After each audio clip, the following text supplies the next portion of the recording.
හෝ අම්මා අම්මා කියන්න කියලා කිව්ව ගමන් අරූ කියන්නෙම චාචා දානවට කක්ක දානවා කියන්නේ තෝ පුතේ රත්තරන් දානවා කියන්න බෑනේ. කිව්වද පුතේ මොකක් හරි හරකෙක් මෙන්නක දාන්න මෙන්න පුතේ මහේෂයා කියලා. දනගාලා බැරිව තැන එකක් මොකක් හරි අල්ලගෙන හිට ගන්න පුරුදු වෙනවා. හිටගත්ත ගමන්ම ආයන් පැත්තට දක් ගාලා වැටලා පස්සත් ඇලාගෙන බිම් වැටෙනවා. හරිද? ඊට පස්සේ හිට ගන්න හුරු වෙච්ච එක ටික ටික අඩියක් දෙකක් ඉස්සරහට තියෙනවා. එතකොට තාත්තලා 7යි ඕන් අන්න තාත්තා හොම. අන්න ඒ වගේ අඩිය තිය ඔයා පුරුදු වෙන ඇවිදින්න. එහෙම ඇවිද්ද උඹ බලපන් අද අල්ලන්න පුළුවන් ද අපිට කියලා. හරිද?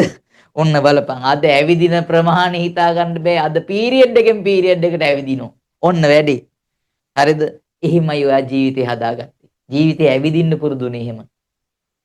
හරි කතා කරන්න දන්නේ නැති ඔයා අඬපු ඔයා අම්මා මුලින්ම අපිට කියවන්න හදනවා. මොකද්ද අම්මා මුලින්ම අපිට කියවන්න හදන වචනේ? අම්මා මුලින්ම අපිට කියවන්න හදන වචනේ මොකද්ද කියන්නකෝ? අම්මා මුලින්ම කියවන්න හදන්නේ අම්මා කියලා. අම්මා කියන්න පුතේ. හෝ අම්මා කියන්න කියලා කිව්ව ගමන් අරූ කියන්නෙම චාචා. කෙලින්ම ඌ තාත්තමයි කියන්නේ. හරිද? එහෙම අම්බ නසරාණිය වුන් පොඩි කාලේ ඉඳන්. එහෙම වුන් ඉන්නවා. හරිද? ඊට පස්සේ කොහොම හරි ඔන්න වචනේ දෙක කතා කරන්න හුරු වෙනවා. හරිද? වචන දෙක කතා කර නේද එහෙම යන. කණ්ඩ අපි දන්නේ නෑ හරියට. පොඩි කාලේ කණ්ඩ දෙනකොට කොහොමද මුලින්ම කිරිපොවලා ඉඳුල් කට ගන්න උත්සවයේදී මොකද කරන්නේ? අර තලපයක් වගේ එකක් පුතේ වලුවමනේ ගොඩක් වගේ එකක් තලපේ වගේ හදලා ඕම් කවනවා. අර ඕම් ගාලා එහෙම කනවා. ඊට පස්සේ අම්මා මොකද කරන්නේ? බත් ටිකක් එහෙම මැටි කෝප්පයක් අගෙන නැත්නම් ප්ලාස්ටික් කෝප්පයකට දාලා පැදුරක් කරලා උඹට දෙනවා. පාඩි කරලා. අම්මට ඔඩු මූ මේක මෙහෙම ආනලා ගාලා වරිද කෙලිම ඔළුවේ ඉඳන්නාගෙන අම්මගේ රෙද්දෙත් ගාලා බිත්ති වලත් ගාලා කෝප්පේ තොලුවේ නමාගෙන ඉන්නවා අම්මා එනකොට. හරිද? අම්මා මූ වවුසගෙන ගිහින් ආයෙ හොදලා කරලා ගෙනත් තියෙනවා. ගෙනත් තිබ්බා. හරිද? අයියෝ ඔන්න කාපු. පස්සේ අම්මා ටික ටික හුරු කරනවානේ පුතේ ඔහොම කන්නේ නෑ.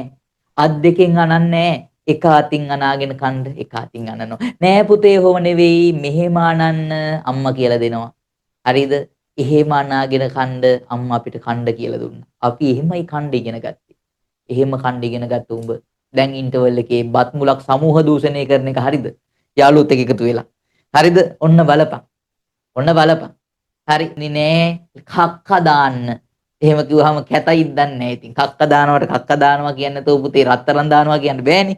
හරිද? එතකොට ඔයා දන්නේ නැහැ පොඩි කාලේ ඔයාට මේ කිරි බොනකොට මෙහෙන් චුරු ගාලේ යනවා. හරි හරි එහෙමයි. වෙලාවට අපිට මතක නැති නේ බා. හරිද? ඔය මතක තිබ්බනම් කොහොමද සමාජයට මුහුණ දෙන්නේ?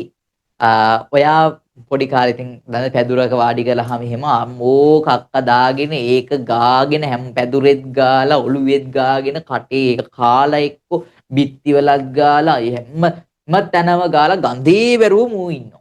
අම්මා ඉතින් ඇවිල්ලා බැන මූව හොදලා ගෙනත් තියෙනවා.